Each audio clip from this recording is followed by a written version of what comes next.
Salut, c'est Brieux, j'espère que tu vas bien. Aujourd'hui, on va créer une stratégie de trading algorithmique rentable. On va programmer ensemble une stratégie très populaire qui a fonctionné par le passé et qui a des probabilités de fonctionner encore dans le futur. C'est une stratégie intemporelle qui s'appelle London Breakout, j'en avais déjà parlé sur ma chaîne, et comme tu le vois sur ce graphique, avec un petit peu d'optimisation, on peut créer une stratégie vraiment rentable. Bref, assez parlé, alors comme d'habitude, je vais t'emmener sur TradingView pour te montrer comment fonctionne la logique de trading. Donc tu vas aller chercher Sessions Lux Algo, tu cliques sur celui-ci, c'est un indicateur qui délimite les différentes sessions de trading. Tu vois qu'en rouge, c'est la session asiatique de Sydney et Tokyo, en bleu, la session de Londres, et en noir, la session de New York. Et notre stratégie, ça va être la stratégie London Breakout. On va essayer de chercher un breakout à la hausse ou à la baisse de la session asiatique au moment de l'ouverture de la session de Londres. C'est une stratégie vraiment très connue, et elle fonctionne encore aujourd'hui grâce au momentum qu'apporte l'arrivée des volumes dans la session de Londres. Parce que tu vois ici, sur la paire euro-dollar, les rectangles rouges qui représentent la session asiatique sont moins volatiles, ont moins d'écart que la session de Londres et New York. Et c'est normal parce que les Européens et les Américains, qui constituent les plus grandes places financières mondiales, sont en train de dormir pendant la session asiatique. Donc je vais te montrer à quoi elle ressemble. Donc je vais juste retirer la session de New York et je vais mettre la session de Tokyo qui se finit à 9 h pour pas qu'elle s'entrechoque avec la session de Londres. Donc là tu vois bien visuellement la différence de taille des sessions. Et nous ce qu'on va faire c'est qu'on va délimiter le range de la session asiatique. Et quand il y aura un breakout à la hausse ou à la baisse, on va prendre un achat ou une vente. Donc là, dans ce cas-là, on va break à la baisse, c'est un breakout baissier, donc on va prendre une vente qui ressemblerait un petit peu à ça. A l'inverse, quand il y aura un breakout à la hausse ici, on va prendre un achat qui ressemblerait un petit peu à ça. Et on va délimiter les paramètres sous d'autres conditions. On ne va pas forcément fermer à la fin de la session de Londres, là tu vois comme ici, mais ça peut être intéressant d'optimiser. Donc tu verras, c'est ce qu'on va faire après. On va essayer d'optimiser les paramètres stop loss et take profit pour voir à quel seuil ça fonctionne mieux. Donc voilà, tu vois qu'il y a encore un autre exemple ici. Et voilà, la stratégie est vraiment très simple, hein, c'est juste ça. Mais parfois, les stratégies les plus simples sont celles qui fonctionnent le mieux. Alors je préviens, c'est pas une stratégie qui va te rendre multimillionnaire, parce que c'est quand même une stratégie relativement simple, mais elle est rentable, elle est vraiment rentable. Tu peux gagner de l'argent avec celle-là, et je vais te montrer sur les résultats historiques. Donc c'est parti, pour pouvoir tester ces résultats historiques, il faut qu'on la programme avant. Donc on va faire suivant, London Breakout, on fait suivant, suivant, terminé.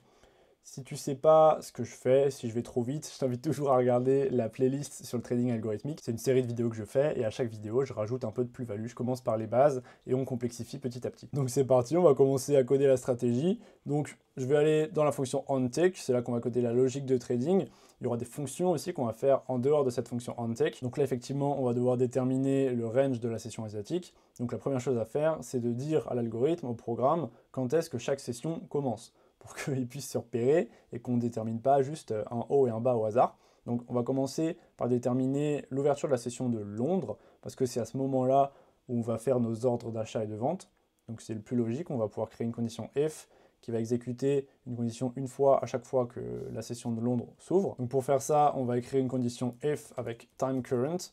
On ferme les parenthèses comme ça, c'est une fonction qui va retourner l'heure qu'il est au moment de ce tick-là. Quand ça va être exécuté dans la fonction, ça va nous dire l'heure qu'il est, tout simplement. Donc on va le comparer avec le début de la session. Donc si time current est supérieur à, on va mettre une variable London Open, disons.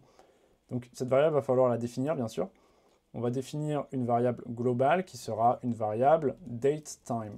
Une variable dateTime, c'est une variable qui va stocker un nombre de secondes, donc une date. Et là, on va pouvoir créer une structure pour assigner une date précise à une variable dateTime. Donc là, on va juste définir la variable comme ça. Et ensuite, on va mettre une fonction pour assigner cette variable. Tu verras, ça va commencer à être un petit peu plus complexe. Dès qu'il y a un petit peu de trucs avec des temps ou autre chose, on va avoir besoin d'utiliser d'autres outils que simplement des indicateurs ou quoi. Donc on va aller en dehors de la fonction onTick et on va créer notre structure qu'on va appeler timeStructure, comme ça. On va ouvrir les petites accolades. Et à l'intérieur de cette fonction, on va assigner une variable dateTime, comme je t'ai dit, à notre structure de temps. Ça va nous permettre de fixer un temps, tu vois. On va fixer 9 heures, comme ça on va pouvoir comparer le temps qu'il est maintenant avec le temps de 9 heures. Tu vas voir, tu vas comprendre. Donc pour ça, on va utiliser MQLDateTime, qui est une fonction qui est faite pour ça.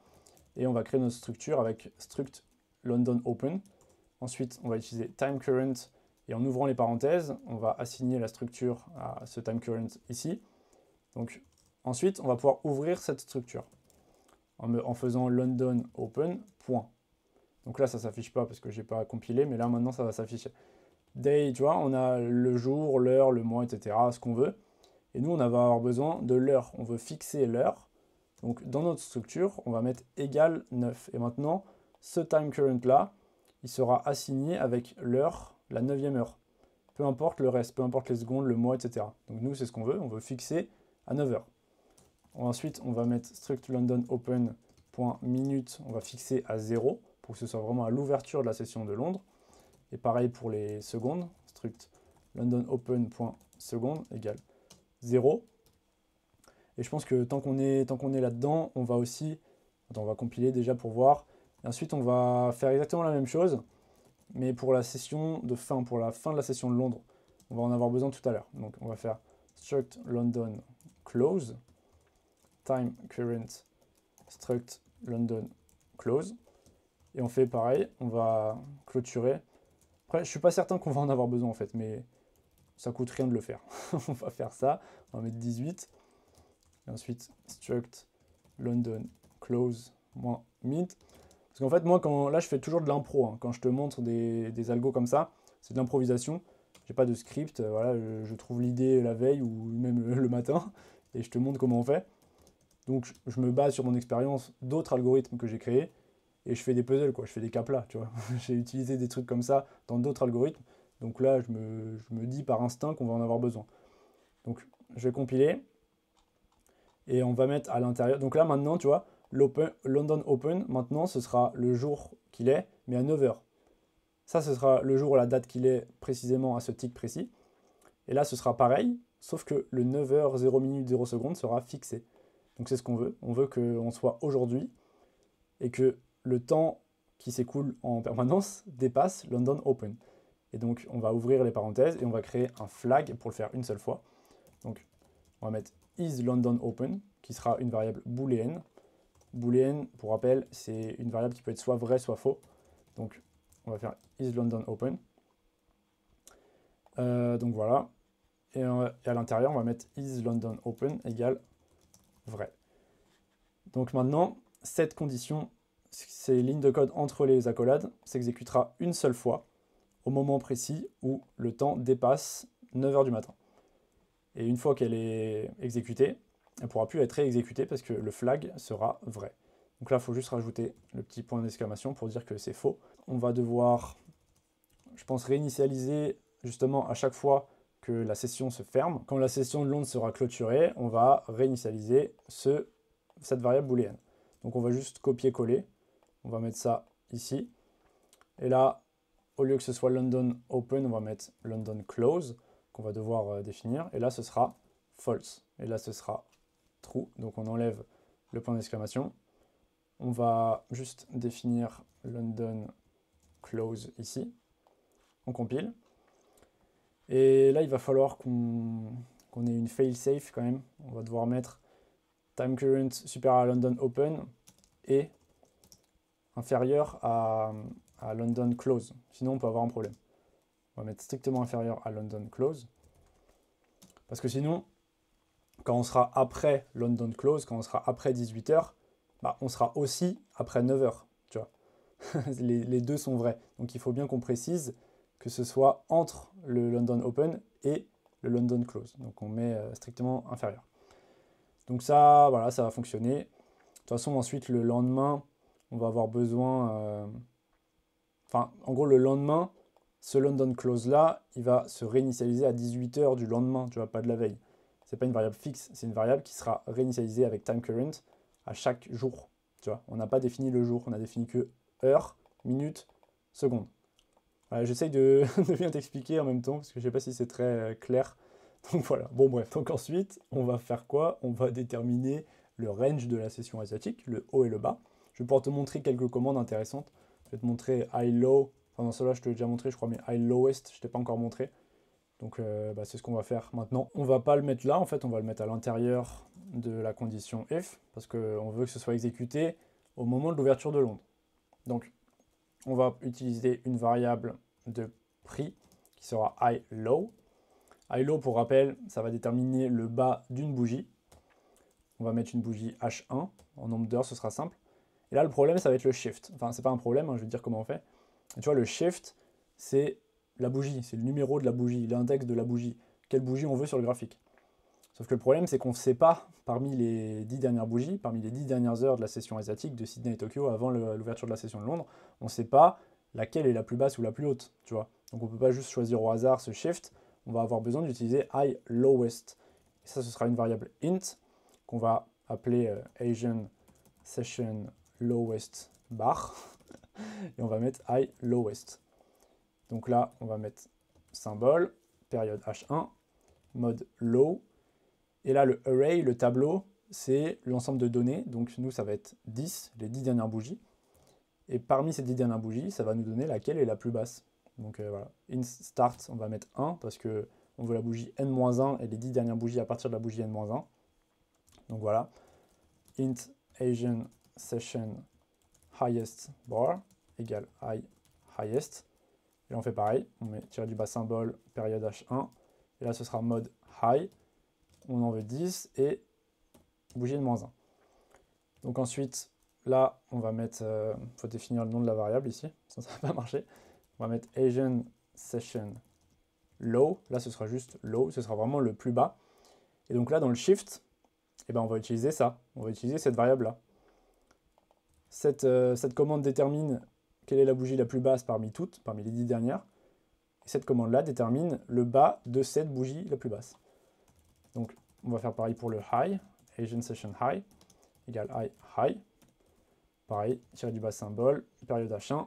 Et là, ce sera cette variable-là qu'on met ici. On clôture, on compile, aucun problème. Et là, je pense que tu as bien compris comment ça va fonctionner. On va mettre nos ordres trade avec ces données-là. Là, tu vois, c'est double, c'est une variable de prix. Et on va tout simplement mettre nos ordres stop d'achat et de vente à ces prix-là, au low de la session asiatique et au high de la session asiatique. Donc, on va utiliser trade.byStop. Avant ça, on va devoir faire hashtag include tout en haut avec crochet trade.mqh. Fermer les crochets, on crée la classe cTrade. On compile. Enfin, on n'a pas, ça n'a rien compilé, on n'a pas terminé la fonction byStop. Donc là, on va mettre position size. Donc c'est une variable qu'on n'a pas encore maintenant, hein, mais on va la faire juste après, tu vas voir. Là, pour le byStop, ce sera le haut de la session asiatique, donc Asian Session High, le symbole tiré du bas symbole. Pour l'instant, on ne va pas mettre de stop loss. Order time day, donc ça va être quand l'ordre va expirer. Donc on veut qu'il expire à la fin de la session de Londres. Donc on va mettre order time specified, et là on va utiliser London close qu'on a fait tout à l'heure. Alors, je ne sais pas si... Non, ça ne peut pas marcher comme ça. Ok, je vais le faire et je vais te montrer pourquoi ça ne peut pas marcher. Parce que ça, c'est une structure, enfin c'est une variable, mais qui stocke une structure, comme je t'ai montré juste avant. Donc je vais te montrer. Le comment, on ne met pas. Là, on va, avant de compiler, on va mettre l'input tout en haut pour le position size. On va mettre input group paramètre trading. Input double position size égale 0,5. On compile. Bon, il n'y a pas de problème, ça se compile effectivement, tu vois, il n'y a pas d'erreur. Mais le problème, on va peut-être le trouver dans le stratégie testeur. Tu verras que ça ne va pas forcément se fermer au bon moment. Enfin, on verra tout à l'heure. Donc, je vais faire self-stop position size. De toute façon, si ça ne marche pas, je te montrerai un autre moyen de le faire. Je ne vais pas juste laisser ça comme ça. Symbol 00. Order time specify. London close. Bah, on va aller faire le stratégie testeur. On va dans notre stratégie testeur. On fait London breakout. On active le mode visuel. On fait démarrage. Et on va voir si tout fonctionne bien. Donc, pourquoi ça ne fonctionne pas? Parce que je n'ai pas mis time structure dans la fonction onTick. Probablement ça. C'est ça. Il faut mettre time structure ici pour qu'elle soit exécutée à chaque tick. Parce que là, tu vois, cette fonction-là, elle est en dehors de la fonction onTick. Il faut qu'on l'appelle dans la fonction onTick pour qu'elle soit exécutée à chaque tick, à chaque fois que le marché bouge. Donc on va retourner voir. On va voir si ça monte. Ça marche pas. Alors, sûrement dû faire une autre erreur. Qu'est-ce que j'ai fait? Tu vois, comme d'habitude, hein, full impro. Bon, là, je fais n'importe quoi. J'ai totalement oublié de finir cette fonction. Donc là, il va falloir qu'on reconvertisse cette structure en fonction London Open. Tu vois que là, on n'a même pas mis la variable London Open. Bref, n'importe quoi. Donc là, on va utiliser struct to time. Donc pour convertir la structure en temps, on va mettre on va mettre struct London Open. Et avant, ce sera notre London Open. London Open égale struct to time, voilà. On va faire pareil pour London close égale struct to time, struct London open, non, London close, on compile. Et là, donc, nos variables sont bien assignées à la structure, ce qu'on veut. Donc maintenant, on y retourne, et maintenant, ça va fonctionner. Donc, on va voir qu'effectivement, on les ouvre. Enfin, il y a plein de buy. Là, c'est normal, parce qu'on est allé vite, et tous les sell stop et buy stop qui ont été mis, ils ont tout de suite été... tu vois, là, on voit un buy stop ici, là, il est caché entre toutes les ordres de vente. Évidemment, il n'y a pas encore de logique de trading. Là, on a juste ouvert des buy stop et sell stop. Donc ils sont pris et ensuite les trades ne sont jamais fermés. On n'a pas mis de stop loss et de take profit. Donc voilà, c'est normal que ça arrive comme ça. Donc on va faire input double stop loss égale 20. Input double take profit égale, on va mettre 40. Mais tu vas voir que c'est ça qu'on va optimiser tout à l'heure. Nos inputs, on va pouvoir les optimiser et trouver quels sont les meilleurs paramètres pour notre stratégie. Tu vois, regarde jusqu'à la fin de la vidéo, ça va être sympa. Après, c'est peut-être dit que je pourrais peut-être faire 2 parties de cette vidéo. C'est pas dit que je finisse la vidéo aujourd'hui, parce que c'est assez long quand même. Ouais, j'ai le cerveau cassé par le pollen, la force à tout méga allergique au pollen. Moi, mes yeux rouges, c'est pas la cocaïne, c'est le pollen. Bref, input, on va mettre... Non, c'est pas un input, on va mettre SL égale stop loss fois 10 fois, tiré du bas, point. Double TP égale take profit. Ça, c'est pour convertir juste notre variable d'entrée en une distance en points, donc un stop loss et un TP. Il va falloir aussi qu'on aille dans onTake et qu'on dise double ask, demander symbol info double. On va demander le prix qu'il est en ce moment, donc symbol ask, double bid égale symbol info double, tiré du bas symbole, et là ce sera symbol bid. Ça, je pense que tu commences à comprendre, à connaître ces petites commandes. Donc voilà. Et là, notre stop loss, ce sera ask. Pour le buy, ce sera ask moins SL. Et pour le buy, ce sera ask plus SL pour le TP. On va faire pareil en dessous. On va mettre bid plus SL. Parce que le SL est au-dessus pour une vente. Bid moins TP. Et là, on compile. Alors, j'ai pas mis une virgule quelque part. Là, j'ai pas mis de virgule. Ok, on compile, on démarre, et là tu vas voir que ça va tout de suite être un peu plus visible. Donc là tu vois, ce qui s'est passé, c'est qu'au moment de la session de Londres, au moment d'ouvrir, donc tu vois à 9 h, cette bougie-là, on a mis un ordre stop en haut et en bas de la session asiatique, et donc là il y a le buy stop qui est toujours actif, mais le sell a déjà été pris. Le prix a pris le sell, donc voilà. Sauf que ouais, c'est pas très visible, il faudrait que je te montre comme sur TradingView. Je pense que je vais devoir coder un indicateur pour que tu le vois. Ce sera plus simple, ouais, je vais faire ça. Donc je cut et... Oh alors je le fais ici, bah oui je vais le faire dedans. Ce sera beaucoup plus simple. Bah tiens je vais te le montrer, allez c'est parti. Je vais te montrer, là on va pas faire un indicateur, on va carrément mettre un objet là-dedans. Ok, on va faire ça. Donc bah on va le mettre ici aussi. Avant de mettre notre buy stop et sell stop, on va créer un objet. On va faire object create, chart ID on ouvre, non, chart ID, on ouvre comme ça pour déterminer l'idée de la chart. J'ai mal écrit. Chart ID, comme ça. Ensuite, on va mettre l'objet. Donc, on va dire London Open, entre guillemets, parce que c'est une chaîne de caractères. On va mettre une V-line, une ligne verticale. Sub window, c'est 0, parce que c'est le graphique. Et datetime, c'est la variable d'ouverture. Donc, au moment où on veut mettre notre ligne verticale, donc là, ce sera London Open. Et le prix, on va mettre 0, parce qu'on veut que ce soit sur tout le graphique. Ensuite, object create, on va mettre chart ID, non, pas ça, chart ID. Là, ce sera London close. Ou alors, il faudrait plutôt mettre le début, on s'en fout de le London close. Il faudrait mettre Asian open, le début de la session asiatique. Asian open, pareil, on va mettre une V-line, 0. Et pour daytime, on va utiliser un petit trick. Qu'est-ce qu'on va faire? On va faire time current, comme ça, moins période seconds. Période seconds, si j'arrive à bien écrire, qu'est-ce que c'est? C'est le nombre de... Comment dire? C'est le nombre de secondes qu'il y a dans une bougie. Donc, ça va nous permettre de déterminer une durée. C'est un peu un trick, c'est une astuce. Si on multiplie le nombre de bougies, enfin le nombre de secondes qu'il y a dans une bougie, ça nous donne du temps. Par exemple, si on veut avoir 8 heures en secondes, on fait period second, period H1 fois 8. Donc là, c'est ce qu'on va faire. Enfin, du coup, ce sera fois 10 là, pour avoir le début de la session asiatique. Donc voilà. Attends, j'ai pas mis 0, donc on va mettre 0 là. On compile. Qu'est-ce que j'ai mal fait encore? Open parenthesis. Ah oui, j'ai pas mis le truc. Bon, voilà, tout est bon. Donc là, dans le strategy tester, tu vois qu'on a effectivement notre ligne verticale à 9 heures pile, tu le vois en bas là, ici, et à 23 heures la veille, tu vois, 23 heures ici. Donc là, on a bien délimité le début et la fin de la session asiatique. Mais maintenant, il faut qu'on détermine le haut et le bas visuellement aussi pour que tu vois que ça coïncide bien. Et donc ça va être facile parce qu'on a déjà le Asian Session Low et le Asian Session High. Donc on va refaire Object Create avec Chart ID. Là, on va appeler Asian High. Là, on peut mettre ce qu'on veut à l'intérieur, hein. Ça, c'est une chaîne de caractères. Donc tu peux mettre ce que tu veux. C'est juste c'est la manière dont tu l'appelles ton objet. Là, on va mettre H-line pour ligne horizontale, subwindow toujours 0.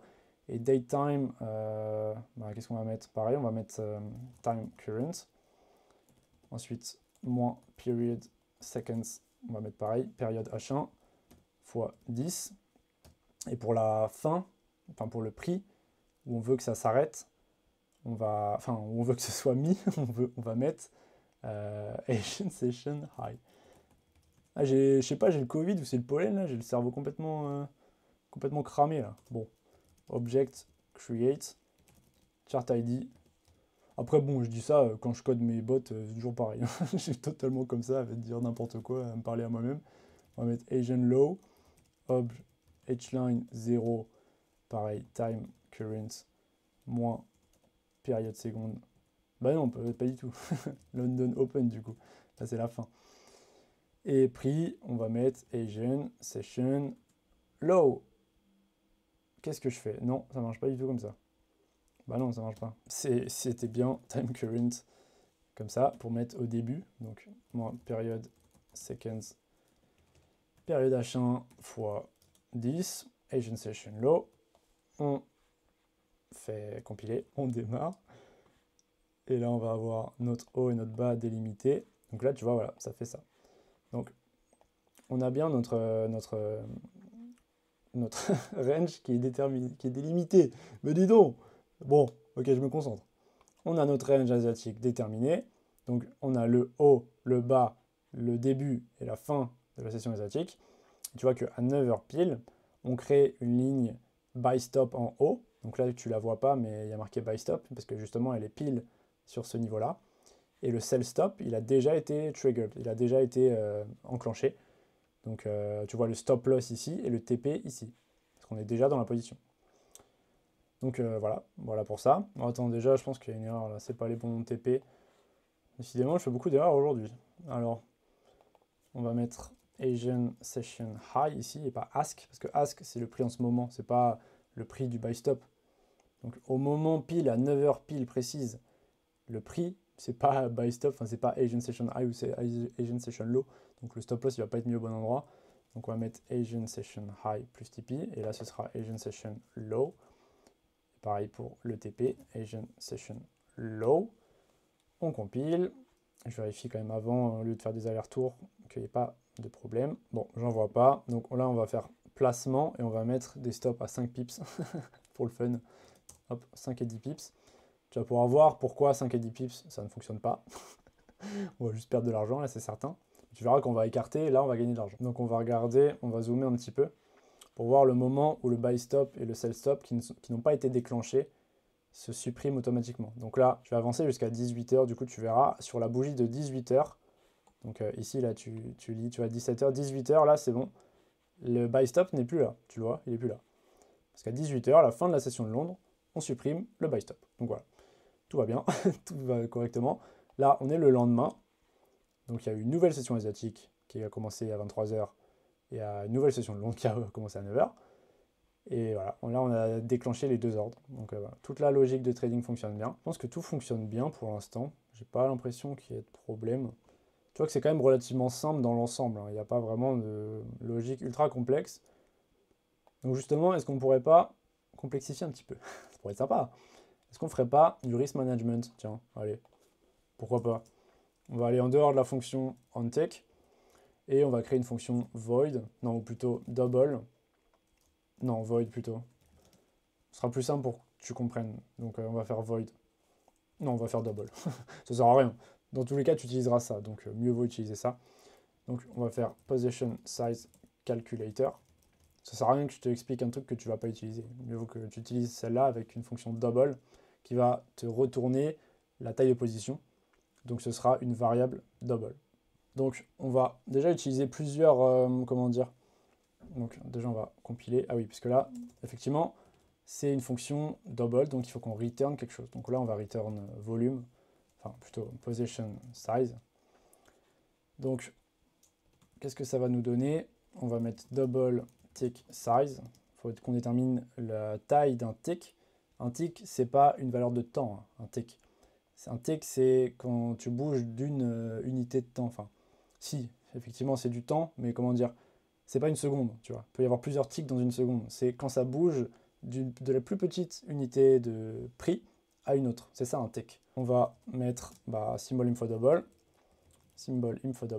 tirer du bas symbole, et là ce sera symbol, tirer du bas trade, non, pas ça, symbol, tirer du bas trade, tick, size. On va ensuite demander la valeur d'un tick, avec tick value. Pareil, ce sera symbol info double. Bon, symbol info, symbol trade. Et là, ce sera tick value. Donc on compile, faut qu'on mette ça comme ça, un petit point virgule. On va mettre double lot step égale symbol info double, tirer du bas symbole. Et là, ce sera symbol volume, non, pas volume high, volume step. J'essaye d'aller trop vite là, j'ai pas envie que la vidéo soit hyper longue. Donc je pense que je vais plutôt essayer d'aller un peu moins vite et de faire en deux parties. Je sais pas si c'est une bonne idée. Peut-être faire ça quand même, pour que tu comprennes un peu mieux, parce que j'ai l'impression d'aller très vite là. Donc là, pour continuer cette fonction de calcul de taille de position, on va mettre risk in currency. Donc là, ce sera le montant qu'on veut risquer. Donc par exemple, si on veut mettre, je sais pas, 0,5% de notre compte total, il faut qu'on le convertisse en profit, en PNL, pour que le programme le comprenne. Pour qu'il comprenne qu'il faut avoir un certain volume pour perdre ce montant précis. Tu vois. Donc on va juste mettre account info double, account balance, donc ça c'est le solde de la balance, qu'on va multiplier par 0, enfin non, on va plutôt mettre risk in percent divisé par 100. Et on va, ça ce sera une variable qu'on va mettre dans les variables d'entrée. On va la mettre tout en haut. On va faire input group paramètre de risque, disons. Input double risk in percentage égale 0,5 qu'on pourra changer après. Donc là, on va risquer 0,5% du compte total. Donc, qu'est-ce qu'on va faire là? Maintenant, on va mettre, je sais pas pourquoi je mets autant d'espace, on va mettre double risk lot step égale, donc risk lot step, qu'est-ce que c'est? C'est le moment où on va passer à un seuil supérieur de volume. Donc, c'est-à-dire, si on a 0,01 de volume et qu'on risque 50 euros, ou je sais pas, 25 euros, si on veut passer à 100 euros, on va devoir passer à 0,2 de volume, tu vois. Je dis des chiffres au hasard, mais en gros, c'est ça. On va devoir avoir un certain montant, un certain seuil, où on va passer au lot step d'au-dessus. Donc ça va être ça. Donc là, on va mettre stop, ouais, on va mettre stop loss. Il va falloir mettre une distance en nombre de points. Donc souvent, si on a des seuils, par exemple, si on a Asian Session High et un autre seuil où on veut mettre notre stop loss, il faudra faire la soustraction pour avoir le nombre de points. Mais là, on l'a déjà. SL, c'est un nombre de points. Donc on va le diviser par tick size. Et ensuite, on va multiplier par lot step et par tick value. Donc, ça va nous donner, comme je t'ai dit, le moment où ça va passer à un lot step d'au-dessus. Ensuite, on va juste mettre position size. Donc, cette variable-là, c'est celle qu'on va retourner. Hein. Donc, il faut qu'on la définisse avant. Double position size. Et là, on va mettre mass floor. Pourquoi? Pour arrondir au volume. On ouvre les paramètres. Et là, qu'est-ce qu'on va faire? On va multiplier currency, non, on va diviser le risque en argent par notre lot step, donc par risk lot step, qu'on va ensuite multiplier le tout par le véritable lot step, pas par le lot step du risque, par le nombre de lots qu'on veut prendre, par le lot step, par le volume, quoi. Comment dire? C'est vrai que c'est difficile à expliquer en fait. En gros, c'est des maths et ça va nous permettre d'avoir un seuil où on a notre lot. Et c'est ce qu'on veut, quoi. On veut le premier seuil où on risque le montant qu'on veut, quoi. C'est à peu près ça. Bref. Si vous ne comprenez pas, demandez-moi en commentaire, j'essaierai de vous expliquer en plus en détail. Donc, position size, là, il est déjà défini, c'est normal, parce qu'on a mis input ici. Donc, on va le supprimer. Et maintenant, donc à l'intérieur de byStop, on va appeler la fonction. On va mettre position size calculator. Voilà, on va faire pareil juste en dessous. Position size calculator. Et maintenant, ça va calculer notre volume. J'ai bugué mentalement. Donc on va aller voir ça, on retourne dans placement, risk in percent, 0,5. Donc là, on va risquer 0,5% de notre compte de 100 000 euros. Donc ça va nous donner quoi? Ça va nous donner des risques, tu vas voir dans l'historique. On risque, tu vois, 500. Là, 500, 500, tu vois. Et quand on gagne, vu que c'est un risk reward de 2, on gagne 1000. 500, 1000. Là, 900, parce que des fois, il y a le spread ou le slippage, mais en gros, voilà, c'est autour de 500. Et pour que tu vois que ça marche vraiment bien, on va mettre, je sais pas, 1%. Et là, tu vas voir qu'on va perdre 1000 euros par trade et on va gagner 2000 euros par trade. Donc voilà, c'est juste toujours important de tester. Tu vois que là, c'est le cas. On perd 996 euros par trade et on gagne 2000 euros. Là, tu vois, il y a encore eu du slippage, mais là, 1000 euros par trade, 1000 euros par trade perdu, 1000, 1000. Et voilà, tout simplement, ça va te permettre de faire du risk management, de savoir combien tu veux risquer par trade. Dans la seconde partie de vidéo qui sortira demain, je vais te montrer comment on obtient des résultats comme ceci que tu vois sur ce graphique. Voilà, des belles courbes de croissance très très positives. Je vais te montrer qu'est-ce qu'il faut chercher quand on optimise une stratégie, qu'est-ce qu'il ne faut surtout pas chercher quand on optimise une stratégie, comment on fait pour avoir vraiment des bons résultats. Donc je vais te montrer ça demain, donc abonne-toi, si tu as aimé la vidéo, mets un j'aime, mets un commentaire, et puis voilà, on se dit à demain.